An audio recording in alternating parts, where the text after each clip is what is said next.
cumprimentar mais uma vez aos amigos que estão aí na live, nos acompanhando, aos que nos acompanharão no futuro. Que Jesus nos envolva nesse instante e nos inspire. Hoje, contrariamente aí ao que temos costume de fazer, né, de selecionar um versículo do Novo Testamento, vamos lá no início do início, né, e buscamos ali um versículo em Gênesis 1, né, esse que tem sido um capítulo de, de muitas reflexões aí nos últimos tempos, em especial esse versículo que selecionamos. E viu Deus que a luz era boa e fez separação entre a luz e as trevas, né? Esse é um versículo que vem, é o versículo 4, né? E o versículo 3 é: disse Deus, haja luz, e houve luz.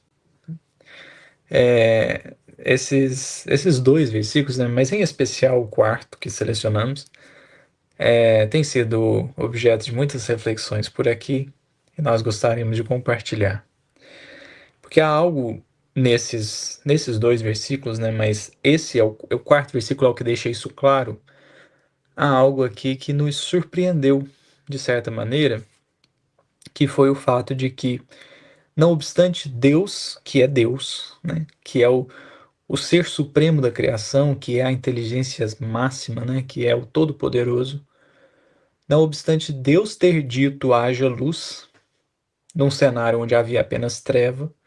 Então, no princípio, Deus criou os céus e a terra, né? A terra era vazia e sem forma.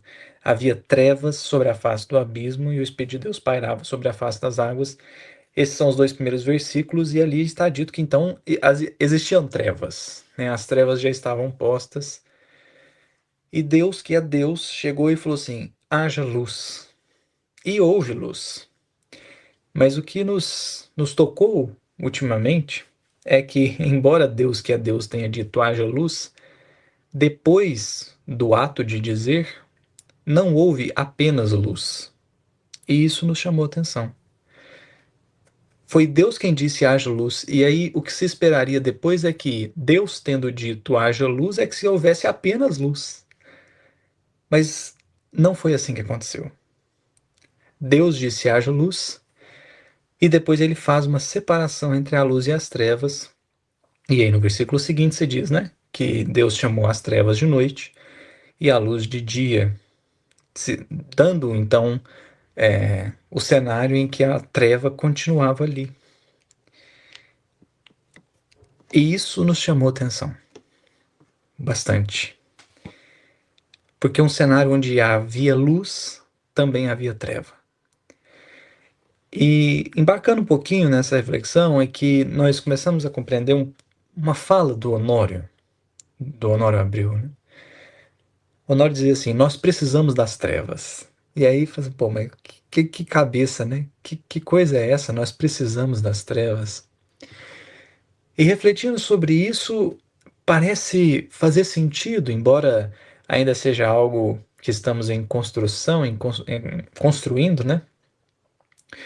Mas é curiosíssimo que Deus tenha dito haja luz e a treva continue a existir. Isso é curioso. É como dizer assim: a vida é assim. Na criação vai sempre haver esse diálogo. De modo que talvez um pensamento nosso de que haverá um tempo onde haja apenas luz pode ser ou um pensamento muito futuro, né, de uma condição espiritual que nos é ainda desconhecida, ou até mesmo um pensamento equivocado. Equivocado num sentido de achar que só vale a luz. E aí você fala assim: não, mas aí tá enlouquecendo, né? Fala assim: não é que a treva é boa, ela só talvez não seja tão má quanto a gente acredita. E talvez a treva só seja ruim quando só existe treva. De modo que, se há um pensamento de que nós, por carregarmos imperfeições, somos desprezíveis, ou por carregarmos imperfeições não somos úteis, esse pensamento aqui ele não condiz, ele não ressoa. Porque o que se desdobra, ou uma interpretação possível a se desdobrar daqui, é que a luz não veio para eliminar a treva. A luz convive com a treva, ou a luz pode conviver com a treva. O objetivo divino não é arrasar a treva, é acender luz. E o fato de a luz estar presente não quer dizer que vai haver apenas luz. E esse é um pensamento que nos tocou porque, por tantas consequências e por tantos desdobramentos que podem vir. Há uma frase de Jung, atribuída a Jung, né, que também muito nos marca, que ele que é assim: qualquer árvore que queira ter galhos para tocar os céus tem que ter raízes para tocar os infernos. E aí você fala assim, poxa, mas por quê? Porque ninguém vai só subir sem ter condições de descer. Porque a luz não vai conviver apenas com a luz. A luz estará sempre junto com as trevas. E esse é um pensamento que está presente aqui, é um pensamento que está nessa fala do Jung, é um pensamento que a gente vai ver até mesmo na obra de André Luiz, quando lá no livro No Mundo Maior, que a Cipriana está coordenando uma expedição no umbral, eles vão adentrando ali as regiões mais densas, até que chega um momento que a Cipriana pede para o Calderaro parar com o André Luiz. Fala assim, André Luiz, aqui você não vai acompanhar mais. E o André Luiz fica meio xoxinho assim, né? Fala, pô, mas eu vim aqui para acompanhar e tudo, né? E a Cipriana é muito interessante porque ela para exatamente na região onde o André Luiz vai encontrar o avô depois, né? Então parece que é tudo de caso pensado mesmo. E ela fala pro Calderaro, fala assim, olha, o André Luiz não pode seguir com a gente. E ele fica meio assim, né? E ela revela ali um carinho muito materno, porque ela diz assim, olha, eu não tenho dúvida que você desceria com a gente, mas eu não sei se você voltaria conosco. Né? Como a dizer assim, lá vai ser tão tentador para você que você não vai conseguir voltar. Então eu preciso que você pare aqui. Até aqui eu sei que você volta. Daqui em diante eu já não sei, né? E o capítulo chama do limiar da caverna, né? Que aí eles seguem para essa tal caverna e André Luiz fica com o Calderaro. E é exatamente esse o ponto, né? A luz, ela não veio para eliminar a treva. A luz convive com a treva, porque a ação da luz é iluminar, né? E a iluminação, ela é para um lugar escuro, para onde há necessidade de iluminação. Então, esse ato da Cipriana, né, de dizer assim, André, aqui você não pode seguir, já está dizendo para gente que ele não tinha, né, ele queria ter os galhos para tocar os céus, mas ele ainda não tinha raízes para tocar os infernos. Ele não tinha, ele não tinha altura suficiente para conseguir descer, né? Por isso que também no Pensamento e Vida, Emmanuel vai dizer que é preciso saber descer para ajudar. Ele diz assim: descer para ajudar sem perder a altura é garantir a melhoria de todos. Está lá no capítulo 10. Então, é descer para ajudar sem perder a altura. Quer dizer, já estou com a luz suficiente para ir até as trevas sem apagar a luz, sem deixar essa luz apagar, porque esse é o essencial. Aqui está o essencial. A gente às vezes fica querendo apenas ter virtudes, como se houvesse um grande problema nos vícios, e na verdade o ponto aqui é se as virtudes que eu já conquistei, que eu já adquiri, estão fortes o suficientes para que, tendo contato com os vícios e com as más inclinações, né, que a gente costuma dizer, eu permaneça firme, eu permaneça coerente. De modo, então, que todos nós estamos convidados ao trabalho, aptos ao trabalho. Alguns vão conseguir descer mais, porque já subiram mais. outros talvez vão ficar aí numa faixa menor. Mas o ponto é que nós não somos convidados a apenas, entre aspas, subir. É preciso saber descer. Como também uma mensagem do Humberto Campos, que gosto muito, que está lá no livro Luz Acima, né? Capítulo 4, Nas Portas do Céu. E acho que é isso. Posso estar enganado sobre o título do capítulo. Mas é o capítulo 4, que narra a história de um espírito que acabou de desencarnar e ele chega para entrar no céu, né? E ali há um anjo que vai entrevistar para saber se o espírito entra ou não entra, né? E aí o anjo percebe assim que é um espírito até iluminado, mas tem alguma coisa, né? E ele quer investigar o que que é para descobrir tudo, né? E ver se realmente aquele espírito estaria apto ou não. E ele começa a perguntar se o espírito havia desenvolvido a humildade, o amor, a caridade para com o próximo, a paciência, a resignação. E tudo o espírito vai dizendo que sim, né? Eu desenvolvi amor ao próximo, fiz toda a caridade que eu pude fazer, e etc. E aí o anjo para e fala assim: amigo, você já desceu ao inferno? Aí ele fala assim: não, isso não. É isso eu não dou conta. Isso aí não é pra mim, eu sou puro demais, né? Aí ele fala: ah, então te falta isso. Aí o homem fica bravo, né? Que ele fala assim: poxa, eu fiz tudo certo, eu amei o próximo, eu fiz caridade. Agora você tá perguntando se eu vou pro inferno? E aí o anjo fala assim: pois é, meu amigo, o serviço do bem é acolher e cuidar do malfeitor. E esse é o jogo que às vezes é a interpretação que nos escapa. É perceber que a luz foi feita para conviver com a treva. Por isso o haja luz não eliminou a treva continuou lá. Mas o que sai da boca de Deus fica, permanece, mas não ofusca, não dizima, permanece ali junto. Então, o bem é para transformar o mal, né? Como o Espírito diz uma vez na reunião mediúnica, diz assim: o bem não vai vencer o mal, o bem vai convencer o mal. Porque o bem não está brigando com o mal.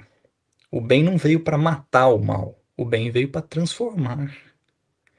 Então, tô dizendo isso porque muitas vezes a gente se sente em conflito, né?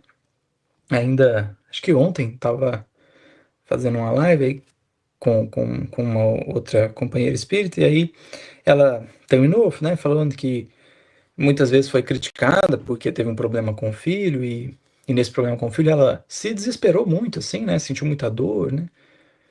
E as pessoas falavam assim: ah, mas você não é espírita, né? E tá sentindo tudo isso. Eu falei assim: e aí na minha cabeça, assim, é justamente por isso que ela é espírita, né? Porque ela iria passar por essa dor, então, como Paulo vai dizer a Lucas, né? Deus nos dá misericórdia para que a justiça se cumpra, né? Então, o espiritismo vem antes, não para não para me iludir sobre o que eu sinto ou deixo de sentir, mas para que no meio da turbulência que é os meus sentimentos, eu consiga perceber ali a luz. Eu consiga perceber ali a centelha divina. Porque no meio da treva que ainda é o meu coração, existe a centelha divina que está apontando caminhos, que está inspirando decisões. Então, nos foi assim muito oportuno, né, no momento da chegada aí do pequeno, né, que a gente passa por muitos desafios, né, e privação de sono, e etc. Mas ao mesmo tempo, fala assim, nossa, eu tô no pior e no melhor momento da minha vida ao mesmo tempo, né? Parece que eu tô na luz e na treva ao mesmo tempo, porque há um cansaço muito profundo e uma alegria muito intensa.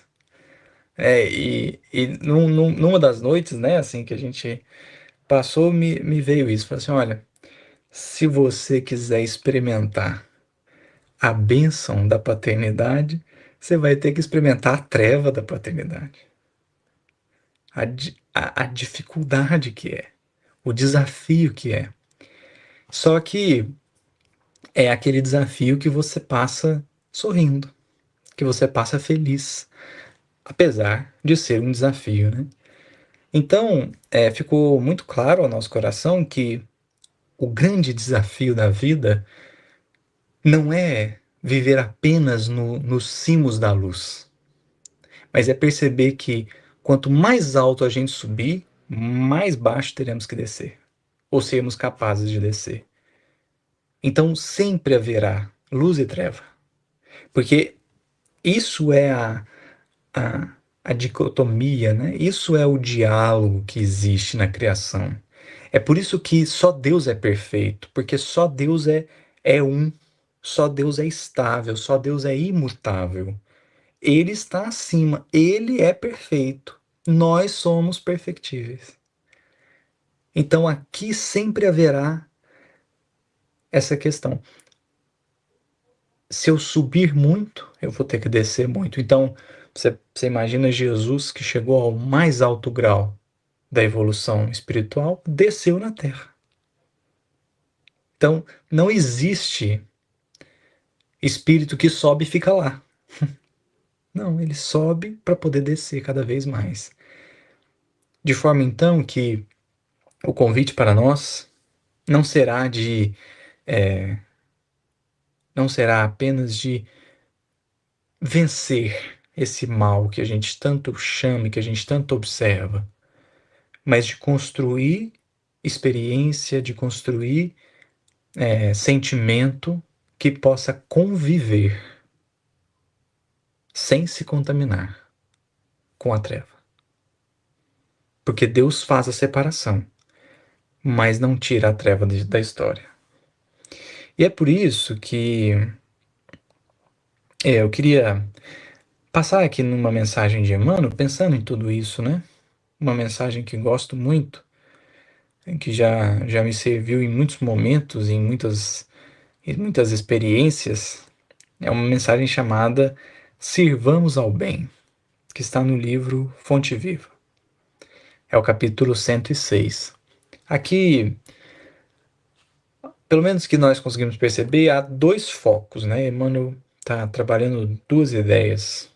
Uma é a questão de trabalharmos no bem, ainda que estejamos sozinhos, né? Ainda que estejamos apenas, como um amigo meu chamava, né?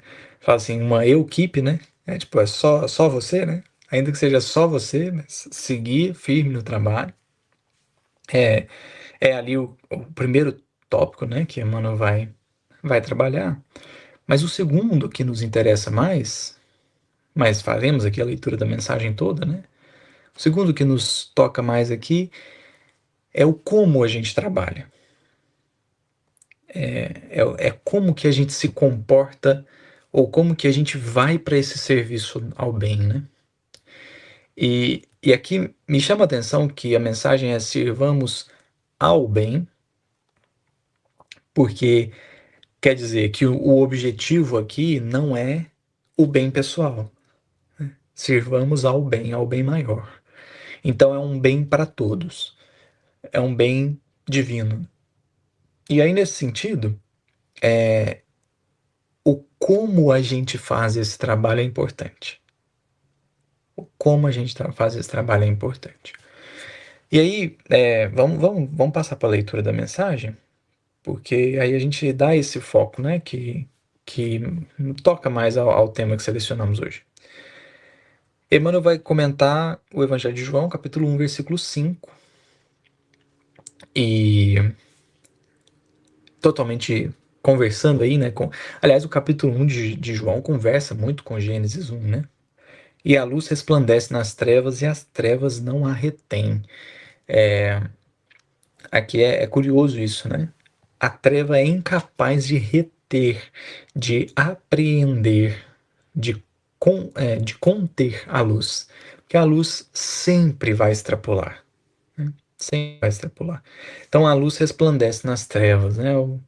É o trechinho aí que Emmanuel seleciona.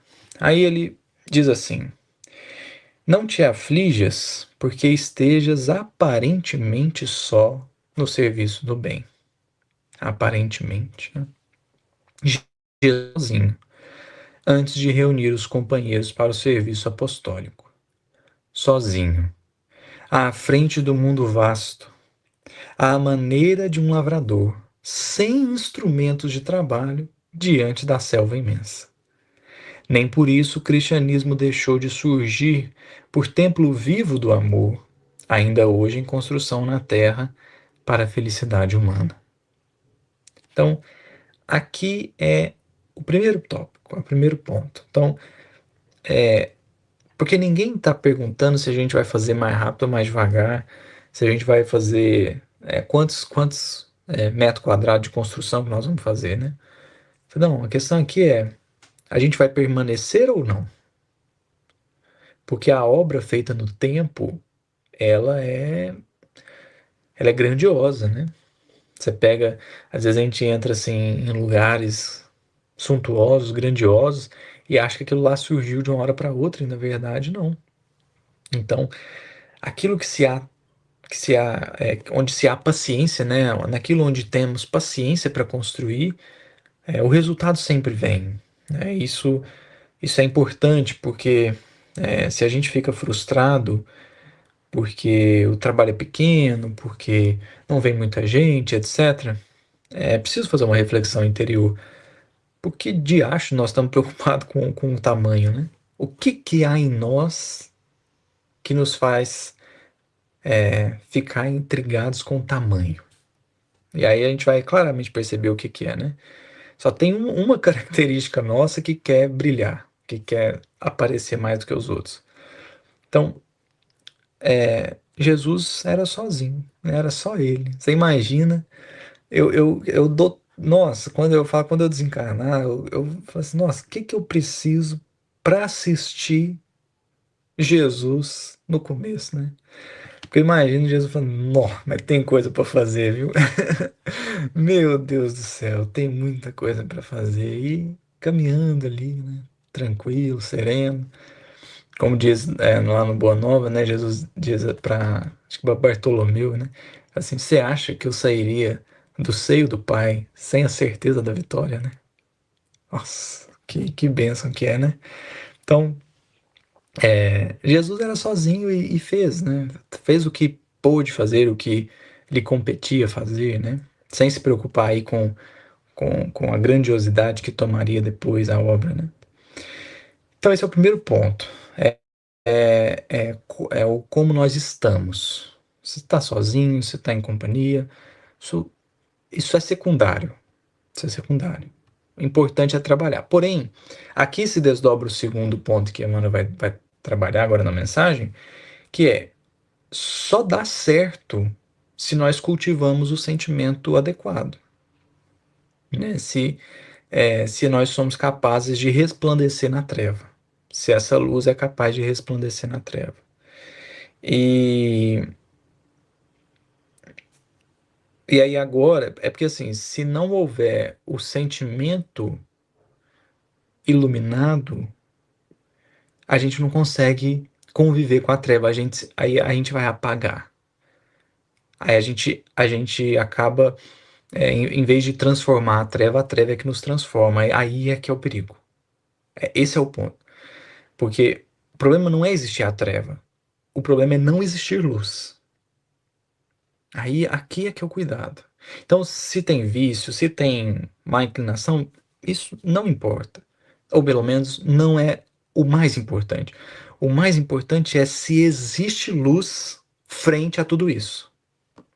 E o que é existir luz? Aí o Emmanuel vai trabalhar aqui um pouquinho sobre isso. Aí ele fala assim: Jesus, porém, não obstante conhecer a força da verdade que trazia consigo, não se prevaleceu da sua superioridade para humilhar ou ferir. Acima de todas as preocupações, buscou invariavelmente o bem, através de todas as situações e em todas as criaturas. Não perdeu tempo em reprovações descabidas, não se confiou a polêmicas inúteis, instituiu o reinado salvador de que se fizera mensageiro, servindo e amando, ajudando sempre e alicerçando cada ensinamento com a sua própria exemplificação. Então,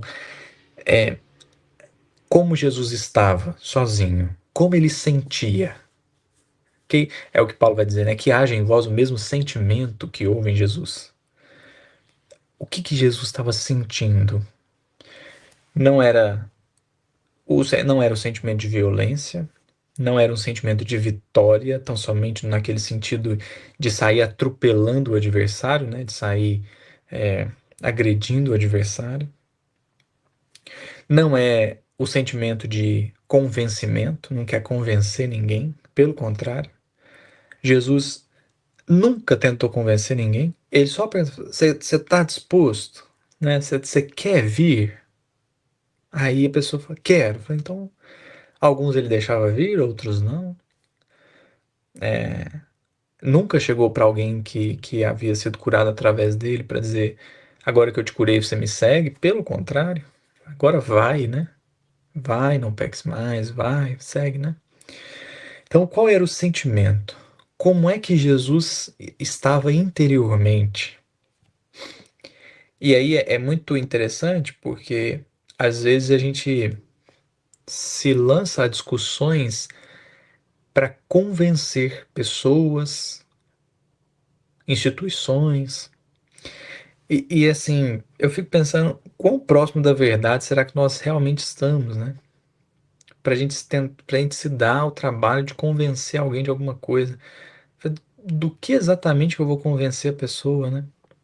Será que eu estou com a verdade ou será que eu estou com um ponto de vista que eu quero transmitir para o outro para que ele pense como eu, né? O fato é que o ser que detinha a verdade, enquanto na Terra, ele não tentou colocar essa verdade goela abaixo nos outros, né? Isso me chama muita atenção. O fato é que Jesus não brigou com a treva. Jesus, na treva, fez luz. Só, né? Só isso.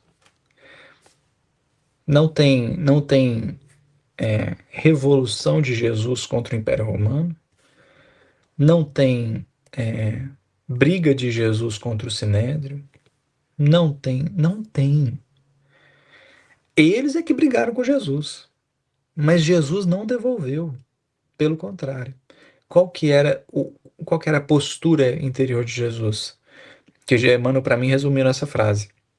Jesus, apesar de conhecer a força da verdade que trazia consigo, não se prevaleceu da sua superioridade para humilhar ou ferir. Acima de todas as preocupações, buscou invariavelmente o bem, através de todas as situações e em todas as criaturas. Então, é uma postura interior. Por quê? Porque o objetivo não é acabar com a treva. O objetivo é não deixar a luz apagar. Eu estou reforçando isso porque a metáfora que o Emmanuel vai trazer no final é mais ou menos para ilustrar essa ideia, né?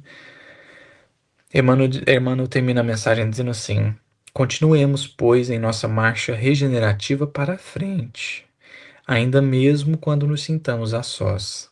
Sirvamos ao bem acima de tudo. Entretanto, evitemos discussões e agitações em que o mal possa expandir-se. Foge a sombra ao fulgor da luz.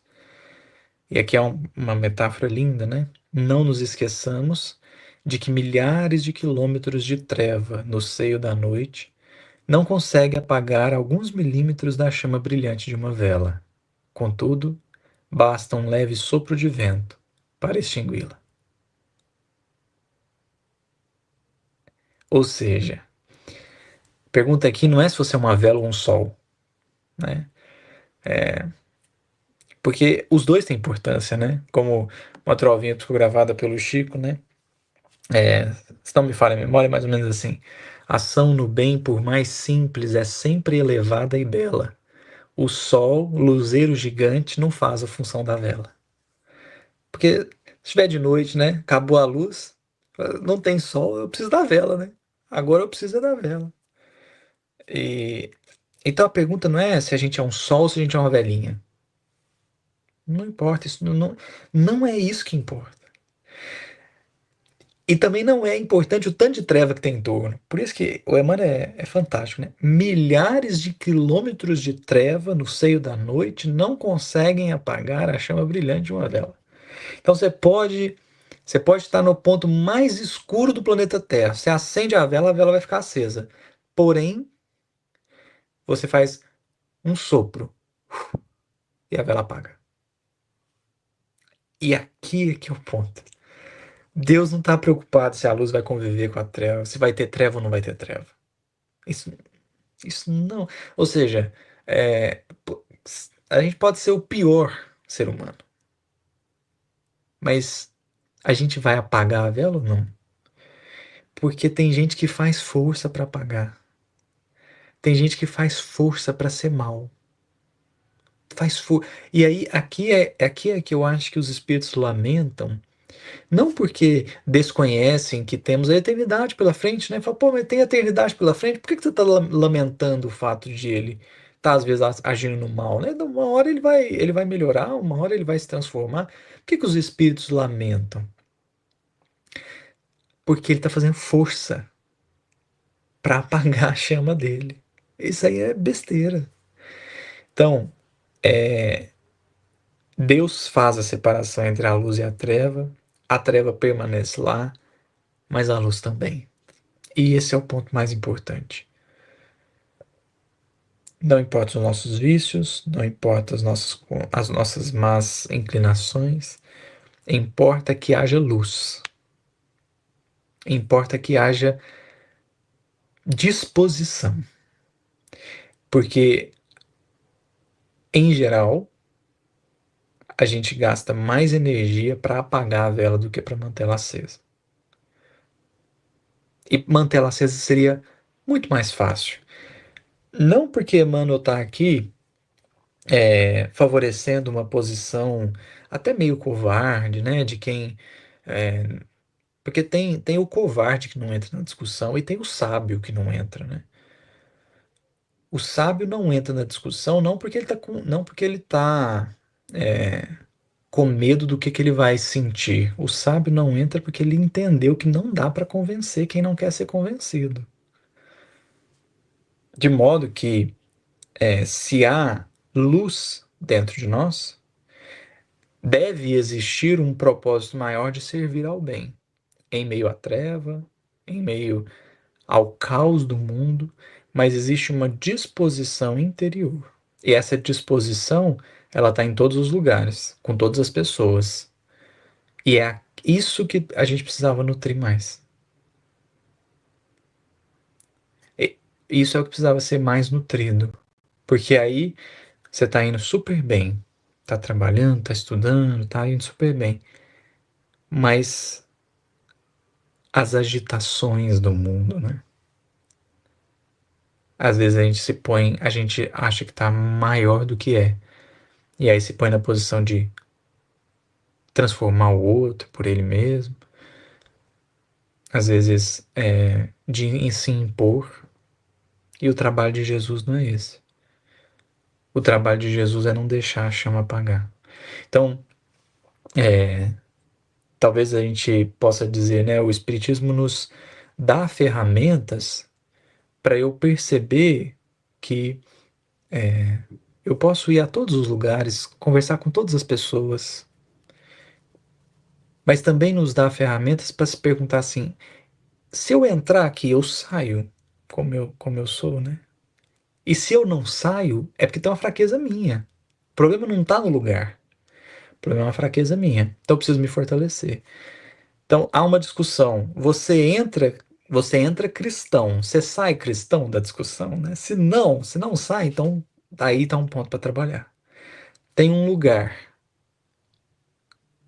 Eu entro cristão e saio íntegro, né? Como André Luiz, né? A Cipriana falou: você não pode entrar, porque você até entra, mas você não sai.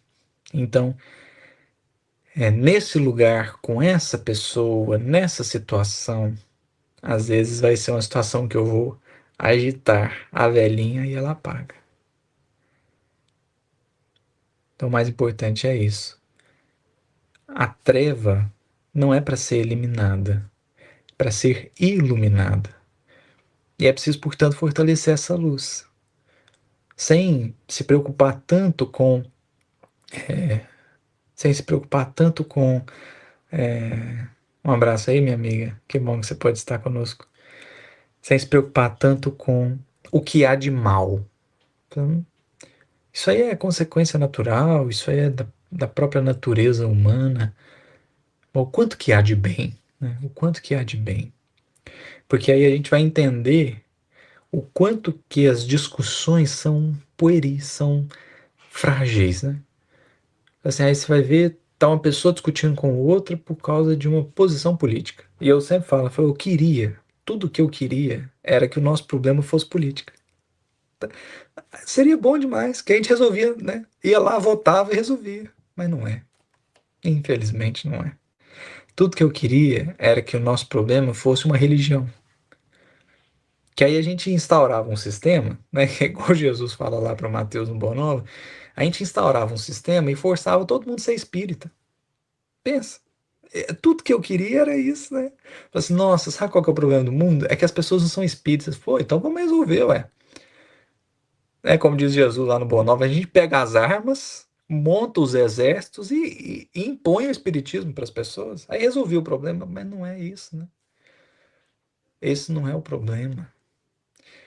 O problema é que existe luz se apagando perante a treva. Que a treva continue com a luz, isso não é um problema. Mas que a luz deixe de estar, é, esse é um problema. Que a gente pode cuidar, né? A gente pode, a gente pode trabalhar. Eu não sei, eu não sei quem está certo, quem está errado. Eu não sei quem é que vai predominar, quem é que vai perder espaço. Eu não sei qual quem é que está com a verdade, quem que não está. Mas uma coisa eu sei, que nós viemos para trabalhar, para servir ao bem de todos. Porque esse é o papel. Me lembra até um vídeo do Divaldo, né? Que as pessoas, o Divaldo comentando assim, as pessoas chegam para mim e falam assim, qual que é a minha missão, né? A pessoa quer ser um missionário. Fala, qual que é a minha missão? O Divaldo falava assim, amar. Ama, né? A pessoa falou, pô, mas só isso? Falou assim, já tá fazendo, né? Já tá dando conta dessa? Porque no final das contas é isso. A treva sempre vai existir porque, de fato, ainda estou tentando entender a fala do Honório, mas estou quase convencido. Nós precisamos da treva. E isso não é o ponto. O ponto é se vai existir luz em conjunto. Porque Deus disse haja luz, a luz ouve, mas é preciso que ela permaneça. É isso, meus amigos. Eu agradeço a atenção, a presença. Que Jesus nos abençoe, nos inspire sempre. Mais uma vez, minha amiga, obrigado pela compreensão de sempre, pelo convite.